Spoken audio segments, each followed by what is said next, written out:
السلام عليكم ورحمة الله. الحمد لله رب العالمين، والصلاة والسلام على أشرف المرسلين وعلى آله وصحبه وسلم. ഒരിക്കൽ മുഖറബുൽ അംലാക്ക് മലക്ക് ജിബ്രീൽ അലൈഹിസ്സലാം പുണ്യ നബി സല്ലല്ലാഹു അലൈഹി വസല്ലം തങ്ങളോട് വന്നിട്ട് പറയുകയാണ്, ഒരു സ്വഹാബിയെ ചൂണ്ടിക്കൊണ്ട് പറയുകയാണ്, ഇദ്ദേഹത്തിന് ഇനി 1 മണിക്കൂർ കൂടിയേ ആയുസുള്ളൂ എന്ന്.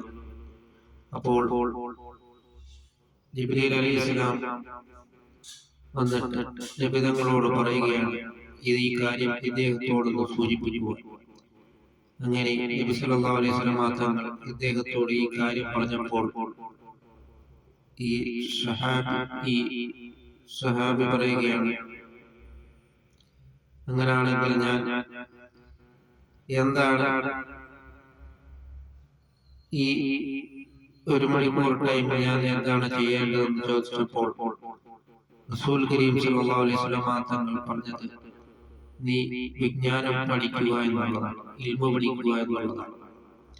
അങ്ങനെ ആ സ്വഹാബി പുണ്യ നബി സല്ലല്ലാഹു അലൈഹി വസല്ലം തങ്ങളുടെയും അടുക്കലേക്ക് പോയിക്കൊണ്ട് ഇൽമു പഠിക്കാൻ വേണ്ടി വ്യാപൃതരാവുകയാണ് ചെയ്തത്. റൗദത്തുൻ മിൻ റിയാദിൽ ജന്ന, അതായത് വിജ്ഞാനത്തിലേക്ക് ഇരിക്കുന്നത് സ്വർഗത്തിൽ നിന്നുള്ള ഒരു പൂന്തോട്ടമാണ് എന്നാണ്.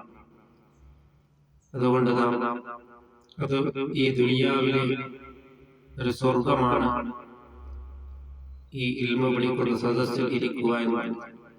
അതുകൊണ്ട് നാം ഇൽമു ഹയാത്തുൽ ഇസ്ലാം, വിജ്ഞാനം എന്നുള്ളത് ഇസ്ലാമിന്റെ ജീവനാഡി എന്നാണ് സയ്യിദുനാ റസൂൽ കരീം സല്ലല്ലാഹു അലൈഹി വസല്ലം തങ്ങൾ പറഞ്ഞിട്ടുണ്ട്.